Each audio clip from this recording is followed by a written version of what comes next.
Everybody drop their drinks when she can. She work a job, but she hustle inside. Anything trying to kill her, she can buy. I want her on my team, she my point guard. I love her cause she's soft and hard. Poetry. She poetry. She poetry. She poetry. She poetry.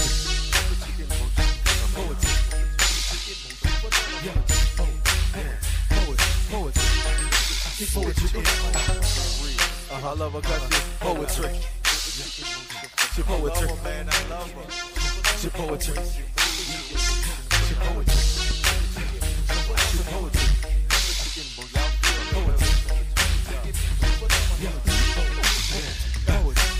She's sweet, her swag is divine. If you ain't got a hustle, man, you're wasting her time. So don't you even walk up to her table. She doesn't need the hassle, she can buy her own drink. She been by it, she's a 10 on the lady scale. Don't get me wrong, sometimes she raise hell. I bet I like it though, she's so ghetto. Or maybe she too busy for your cats in the city. She already done met all your people or not. I haven't even said hello. She's got to be the most beautiful sex and she's hot. Her poetry got to be it, she just dropped. I love the way she words her phrases, she amazing. Grace, I just wanna know her inside. I ain't kicking, I'm just keeping it real. I'm picking, or maybe I'm just using my head. She poetry. She poetry. She poetry. She poetry. She poetry.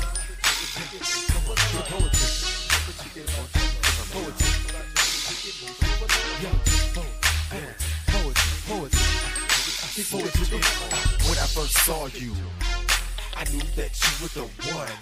The first time I called you, I knew that we would have big fun. I wanna give you all my love, all my time, all my heart, all my soul. Girl, you ready? Let's go, let's roll. Girl, you ready? Let's go, let's roll. Them boys, they love you, but all they really see is your dog. Come on, someone to bust your baby. Now is that really what you want, or would you rather have a man who's really got a plan, who never ever ever had a friend? He never ever ever had the friend. Oh no, he never ever ever had the friend. Poetry. She poetry. She poetry. She poetry. She poetry. Poetry.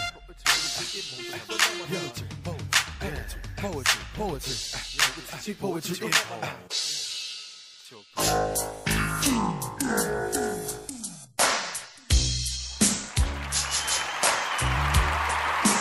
Welcome back to the show. Man Talk Monday. All right, so we got the poll up in the Doug Shore Show chat group, trying to come up with a cool nickname. And this is marketing. What we plan to do is try to put it out there and see if it kind of like goes viral, you know, with a name for the Atlanta Falcons. And our two choices are Bad and Bougie.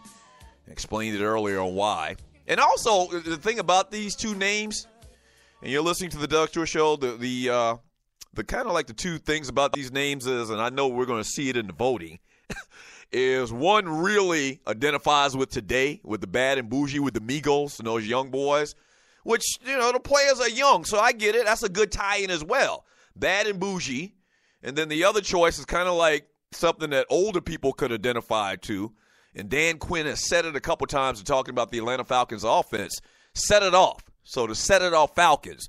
So go to the Doug Stewart Show chat group, and you also have the option of neither. Hopefully we don't get that.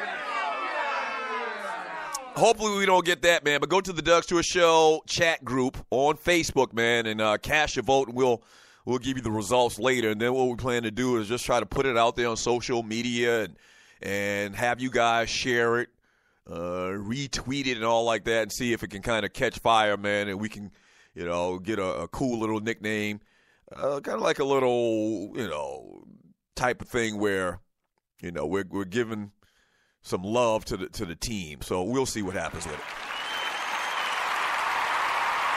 Like a pep rally type thing.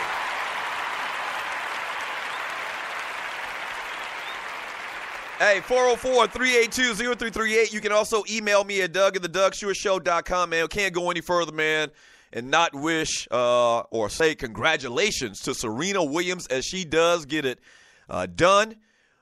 She gets it done beating her big sister Venus Williams this past weekend and winning the Australian Open. Wow. Not even a question now, man. She did it Saturday night in Melbourne, Australia, where she broke a tie with Steffi Graf and seized the 23rd Grand Slam singles title of her career, a record for men or women in the Open era. Congratulations, Serena Williams. Damn!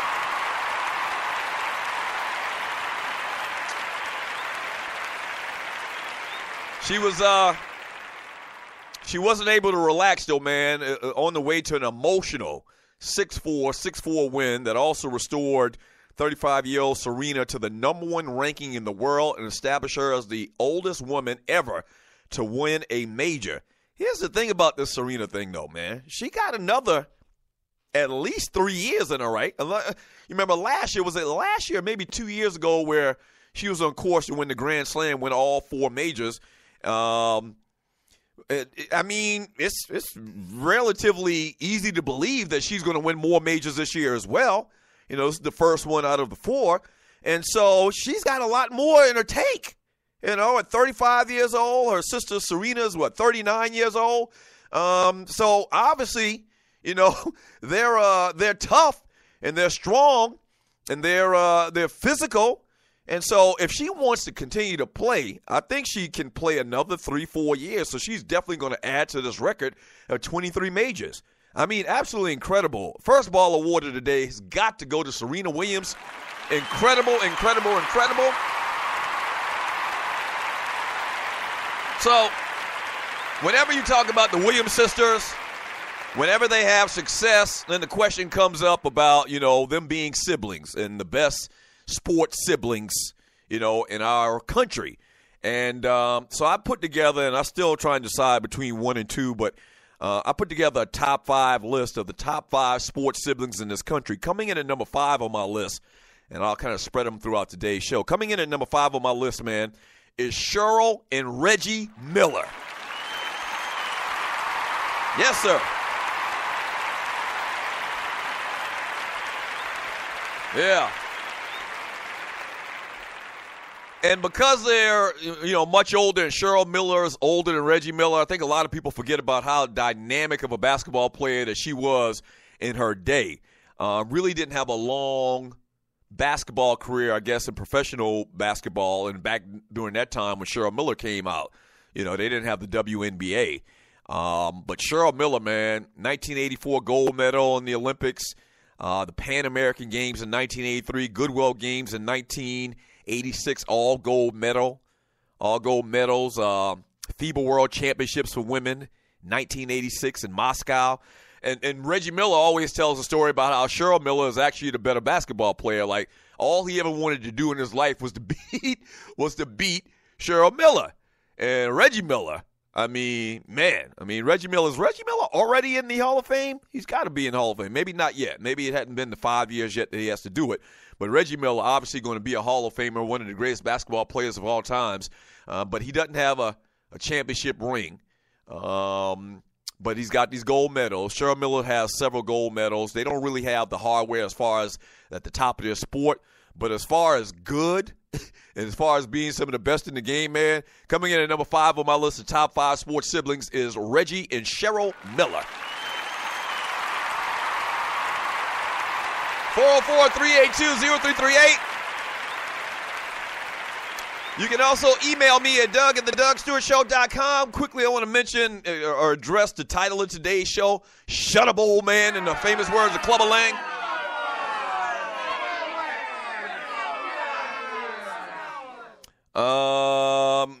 The father of New England Patriots quarterback Tom Brady was critical of NFL Commissioner Roger Goodell on Friday, responding to Goodell saying it would be an honor to hand the Lombardi Trophy to Brady should the Patriots win the Super Bowl. Here's a quote from Tom Brady's old man. He says it should be an honor because somebody that has Roger Goodell's ethics doesn't belong on any stage Tom Brady is on, Tom Brady Sr. said on KRON TV in San Francisco. What?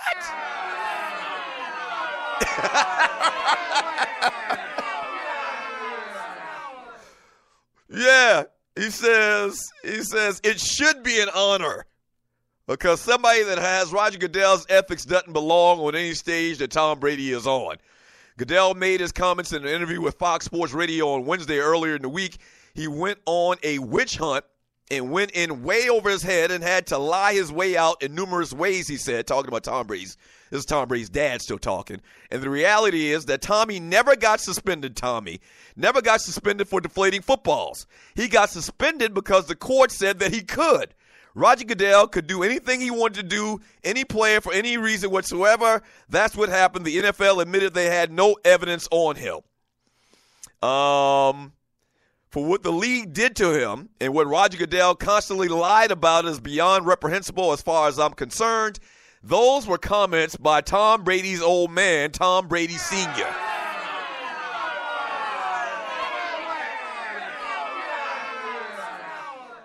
Now, y'all know I'm not a Patriots fan. Y'all know I'm not a Tom Brady fan. Y'all know I'm not a Bill Belichick fan, a Bob Kraft fan. I actually did a video that I posted this past Friday, and a ton of people have been sharing it. I appreciate that. A ton of views, a ton of people have been sharing it. Well, I basically broke it down, and if you listen to the Doug Stewart Show, you've heard me rant and rave about the Patriots. I'm not going to do that today either. I'm trying to keep my pressure down. But facts are facts. The New England Patriots have a long history documented where they paid fines close to $2 million once again for cheating. Okay, it is what it is. And the thing I would say to Tom Brady's old man, and I mean is his father, you would expect his father to defend his son. What I would say to Tom Brady's old man is this: you don't need to have a body to convict somebody of murder. You don't. It's done all of the time. Now, it's something I didn't know until I got a little bit older. Like, I always thought that if you convicted somebody for murder, you had to have the evidence. You had to have the body, but such is not the case. Happens all the time where they have this overwhelming evidence and they never found the body and people get convicted of murder and go to jail forever.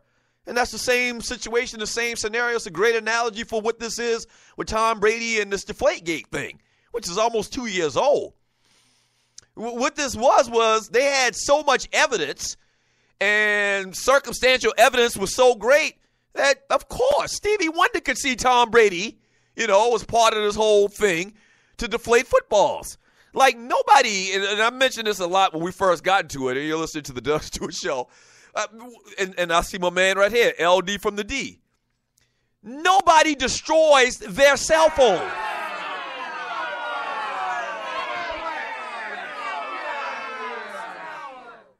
Nobody does that. There's nobody that when they're done with their cell phone, destroys it, breaks it up into a million pieces with a hammer. Nobody does that. Nobody. And then on top of that, if you know anything about the game, you know that the trainers, the equipment guys, they wouldn't do this without, the green light from their quarterback, the guy that they're doing it to or for to benefit. They wouldn't do that. Of course Tom Brady had those guys deflate the footballs. You know why? Because deflated footballs are easier to grip. Deflated footballs are easier to throw. Deflated footballs mean that maybe you complete one, maybe two passes more a game that may affect the outcome. Of course he told them to deflate the footballs.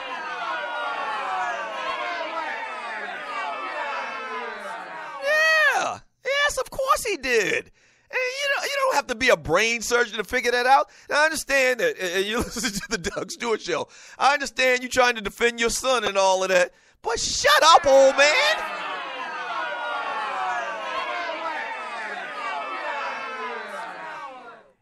And just like the Dan Shaughnessy cat that I railed about in the little video and I talked about last week on the show last Friday, you're listening to the Doug Stewart Show, just an arrogance. This whole thing just reeks of, obnoxiousness and arrogance and condescending. That whole comment that he made, that Tom Brady's dad made, it should be an honor for him to be on stage with Tom Brady. Tom Brady ain't freaking holier than thou. F Tom Brady. F Tom Brady. F Tom Brady. Who cares? Like, this whole, it's this air of arrogance from anybody associated with that organization. the fans in Boston, the writers, Dan Shaughnessy,